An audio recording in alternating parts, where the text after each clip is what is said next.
presidency correspondence as well.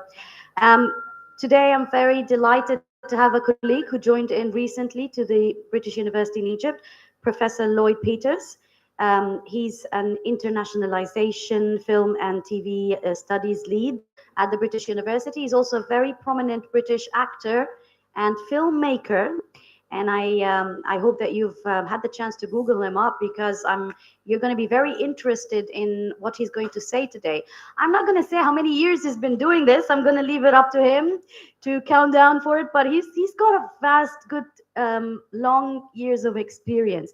The session of Professor Lioyd is very important today because the cinema is revolving and changing. And we're not here to just discuss the perspective of education in cinema in Egypt, but globally. And this platform of the VS Very Short Films is the perfect platform to kickstart this, because it's from education that we start to change our perspectives and our ideologies towards the new generations and what they really want. I believe that time has become very tight for us. We all lose patience very easily, and nobody wants to sit and watch or listen for something long. It's all about delivering the message in a very short statement and short time. The technicalities and the revolving and other experiences from the UK, for instance, is very important because technology is changing, and we're always keen here in Egypt, which is a country that is forever a pioneer in cinema, wants to always be on the top of the list when it comes to the innovations, the ideas, and the technology. I'll leave the floor to Professor Lioyd, and I will be here to moderate. I'll also translate at some point if you need any translation. We are going to have videos and photos that are very important Professor Lioyd's going to showcase, and there will be a Q&A session at the end. So if you have any questions, please write them down, and Professor Lioyd will be more than happy to answer them. The floor is yours. Well, thank you for that great introduction. You don't want to be my agent, do you? That was really, thank you. If you're paying me well, maybe okay. I'll think about it. Okay. I'm going to read this, but like most actors, it's best when I improvise. And as you know, the best improvisation has been very carefully rehearsed. So, dear esteemed guests, filmmakers, film watchers, festival organizers, jurists, academics, colleagues, creatives, educators, students who've come a long way today, and yes, secret gate crashers. Are there any secret gate crashers here? Not shown straight. I'm not sure how am I going to translate that. Look, I'm a bit worried, but gate crashers, people who are not invited. Oh, okay. No, I think everyone is here because they are keen to be. Thank God. Thank you for explaining that. What is it in Arabic? I still don't know. Oh, okay. Maybe that's what it means. Welcome. All are welcome here to this seminar. It's not a master class, it's a seminar which I will be taking questions and answers, and your contributions will be as important as mine, I'm sure. So my name is Lioyd Peters. I am lead for internationalization and film and TV studies at the British University in Egypt. I'm from England, but please don't hold that against me, because I'm half Irish, which saves me. So please only half dislike me. So if you want to find out more about me, I have a website, which is lioydpeters.uk. One word, lioydpeters.uk. Though the name Lioyd has yet to be spelt correctly. I've been here a month, exactly a month, and no one has yet been able to spell my name correctly, which is L-L-O-Y-D. You don't spell my name correctly back in I your don't. country. You call me Yasmin Yasmin for some Yasmin. reason, and it was never a Z in my name. Okay. Touché, as they say in French. But I really need the click count, so please look on there. So yes, as described, I'm a filmmaker, actor, writer, director, and producer for over 30, 40 maybe. Well, let's say a long time. That's why I didn't count, you see. Okay. And I've been invited to give this address about media and film education in Egypt. But as I've only been in this wonderful country a month, please allow me to broaden the subject to reflect a global perspective. First of all, I must say I'm very enormously grateful and honored to be given this opportunity to speak about these issues. There are so many people to thank, but happily previous speakers have saved me the embarrassment of pronouncing their names incorrectly, Yasmin, because my Arabic pronunciation is Daif. Mine too, I swear. That got a bigger laugh at BUE Film Festival, by the way. Tip one, always know thy audience. However, I would like to say that I wouldn't be here today if it wasn't for the enormous efforts of the festival director. I don't know if he's had a round of applause yet. Professor Osama, is he here? And his wonderful team, Dr. Safar, is she here? Nope. And Professor Adel Salah, the inspirational dean of the Faculty of Communication and Mass Media at BUE, who sends his sincerest apologies for absence. We think of him. So I'll talk about 30, 40 minutes and leave time for questions and interactions from the floor. I think that's the most important bit. So, esteemed guests, I don't really need the assistance of ChatGPT to state the obvious, that we are living in an age of enormous change. All sectors of industry, science, and the arts are in a state of fundamental realignment and reorganization. It's a truism. And none more so than the arts sector, including all branches of media production, television, film, and radio. All these descriptions are in a state of flux. Now, this has a fundamental influence, no, imperative on how we as educators in the higher education sector are compelled to respond in order to address and meet those challenges, particularly with regard to program and course structure, module design, and delivery. The context to these challenges is stark and enormous. For instance, in the UK TV and film industry, this has experienced a significant decline and reduction in production. In 2022-23, there was a 32% drop in film and high-end TV production.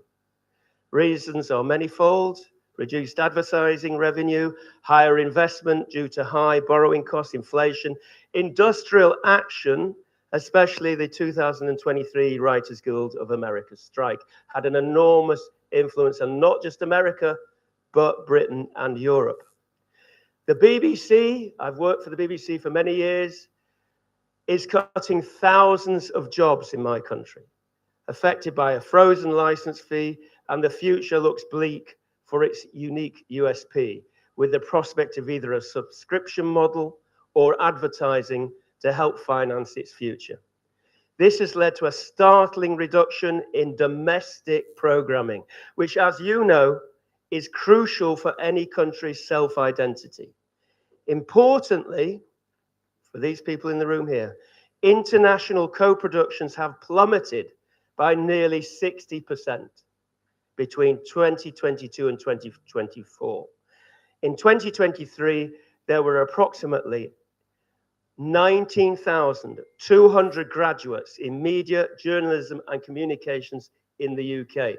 I use that statistics to show the mismatch between the drop in production and the number of students like yourselves who are graduating in media and film studies. The USA records similar declines in TV and film production. In Los Angeles, for example, shows a 20 to 22% decrease in 2025 compared to previous years, and about a 40% decrease from the peak TV eras of 2022. In 2021-22, there were approximately 62,855 degrees awarded in communications and media studies. Again, there is a massive mismatch here between what is being produced and what graduates could expect to get a job after graduating. In Egypt, Cairo especially, the Hollywood of the Nile, as it was described, there is a slightly different story to tell. Key issues such as film piracy and difficulties of filming permissions, bankruptcy of many production oil companies resulted in a low of only, get this, 6 films a year in the 2000s. So happily, this has rebounded to about 30 annually by 2010. And there are some positive signs. Let's not be all negative. Initiatives in Egypt, with the newly announced TV and film production in Egypt, as the Ministry of Culture announces strategies to restore the once renowned film industry as an economic driver, and critically, as a dynamic tool to promote Egypt's cultural global identity. Well, we wish their initiatives well. Let's hope they work. However, here's the bad side.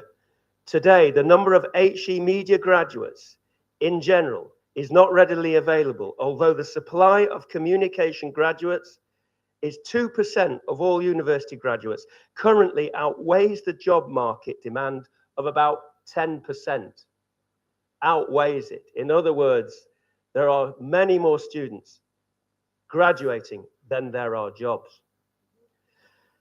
Now, we need to credit appropriately, especially in this age. So I admit I did need the assistance of Perplexity to provide me with those statistics. If I don't say that, I could be expelled or marked down and lose marks.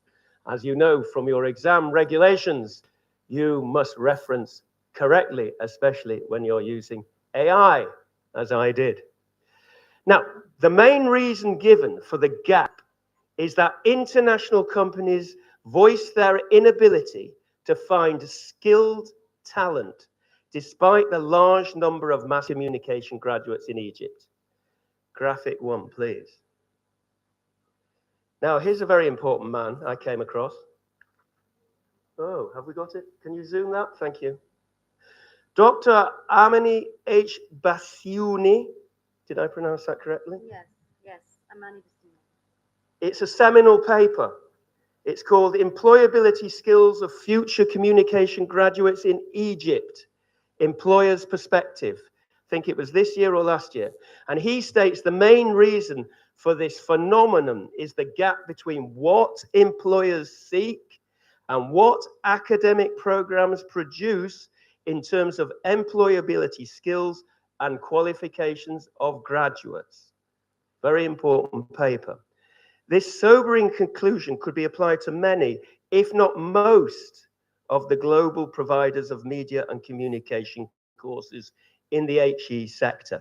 Dr. Bassiouni emphasized the urgent need to develop academic programs to enhance the general skills and experiences of future communicators through, here's the big one, professional training and internship programs. So, despite the different HE narratives of the UK, USA, and Egypt, the results are the same. This is a bit sobering. Hang on. Too many media and communication graduates are not securing media jobs, either because the production market is shrinking and or the graduates have inappropriate skills. So I'm going to make a couple of conclusions. The first one I would make is that universities globally, not just in Egypt, need to reconsider their offers to students. They need to provide students with greater, more industry-focused degrees that reflect today's changing digital landscape. This means more practical-led courses that concentrate on the skills and techniques of TV and film production. I emphasize, this does not mean the abandonment of theory, of which I am a massive proponent, and a vital bedrock of the university ethos of providing new knowledge. But what I suggest it means is instigating and nurturing a culture of praxis. Has anybody heard of the word? Praxis? In the front here, the academics in the front. Students, have you heard of praxis?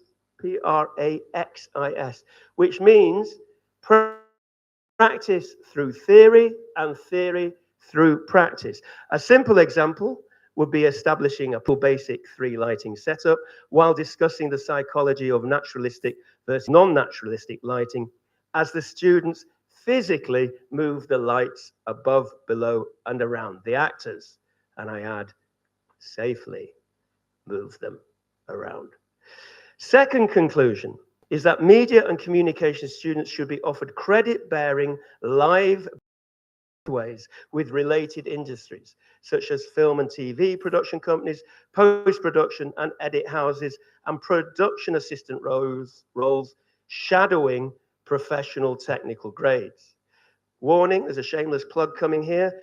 Due to the amazing hard work of a colleague, Dr. Hanan and Professor Adele, senior final year students at the British University in Egypt can now apply to complete their studies by joining an approved industry track final project in collaboration with professional media companies. This is a new experiment and we wish it well. Third conclusion, getting there. Media and communication courses should consider radical restructuring and consequently course title changes. Another colleague of ours, Sherian, is developing such changes to accommodate and practically promote digital skills, online streaming production, broadcast and distribution, including podcasts and vodcasts. Again, BUE planning that soon.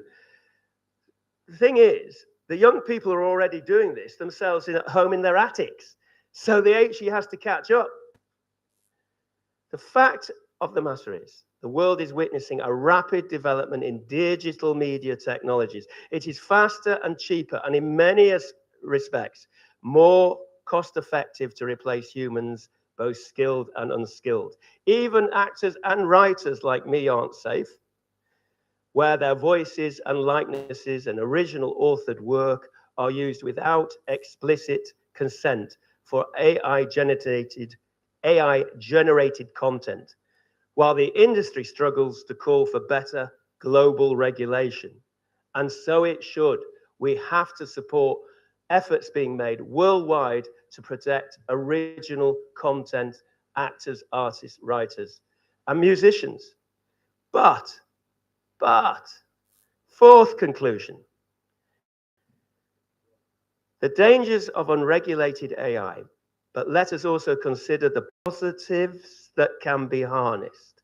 A tool that can prompt and stimulate ideas should be seen as a plus. I use it as a catalyst for generating scene development in writing workshops, for instance. And sometimes as a fun exercise, it's interesting to compare and contrast different AI platforms like Perplexity and ChatGPT. The variety of ideas they come up with is quite surprising, actually, and compels the student to filter, combine, and select different options. It certainly needs to be transparent, as I said, in its use, and students need to be aware that appropriate accreditation, for instance, in written work, needs to be absolutely mandatory requirement. But I ally with the previous conclusion, industry is demanding AI literacy by students, and thus must be something HE students are offered. Plug number 3, shameless plug, BUE have introduced compulsory AI into all, if not most, all of their tutorials. All of their tutorials should contain an AI element. Fifth conclusion, getting there. Student-centered and student autonomous work. This is the fun bit. So those people, especially the gate crashers who are drifting off asleep, can we wake up at this bit? Getting to the interesting bit. So I'm often asked by young people, what is the best way to enter the media industry in a competitive environment, as discussed above? The answer I often give is DIY, which is an acronym for do it yourself. Students, through project-driven assignments, must be given the autonomy to produce their own work with staff assistance, of course. But that means creating work they really want to write and produce. I often ask in my classes, I say, okay, why do you want to do this film? Why do you want to make this film? This is your last film at university. Why do you want to make it? And you know what? Sometimes the students can't answer the question. They can't answer the question why they want to make the film. They often say, you know, it's just there to pass their degree. That's not acceptable. A learning environment must be created that allows students to write and produce original work they are crazily enthusiastic about, sometimes pushing the traditional envelope. So I'm convinced that in an industry with so many graduates chasing so few jobs, the way forward for our students is the production of independent short film, which is why most of us are here. Even the gate crashers are here because of that. Here's one I made earlier. Could we dim the lights?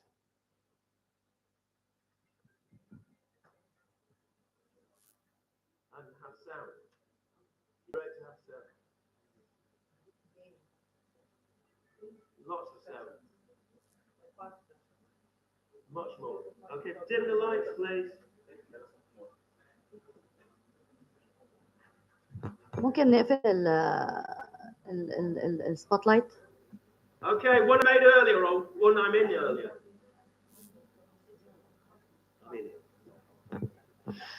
This is a film that Professor Lioyd is in, so please enjoy watching. Short film.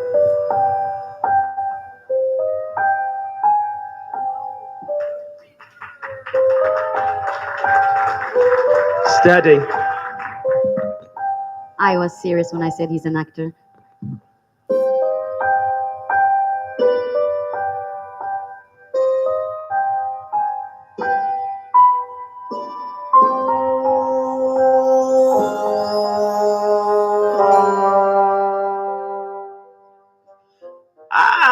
Come on in. Let's have a look at you. Quite petite. Yes, yes. That's good. That's good. Boyfriend. Have you got one? No? That's good. That's good. Can be a bit tricky, if you pardon the pun. You have previous stage experience. That's good. That's good. Amdram is nothing to be ashamed of, you know. We've all got to start somewhere. I myself went to drama school. Bit of a child prodigy by all accounts. Mother thought it'd be a good idea for me to get some proper training to channel my talents, so to speak. But I really cut my teeth in the pubs, the clubs.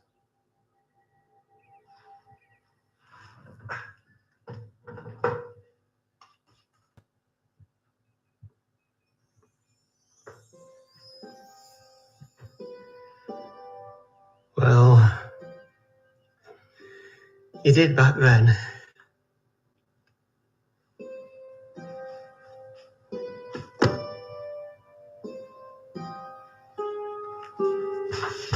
Pick a card, any card.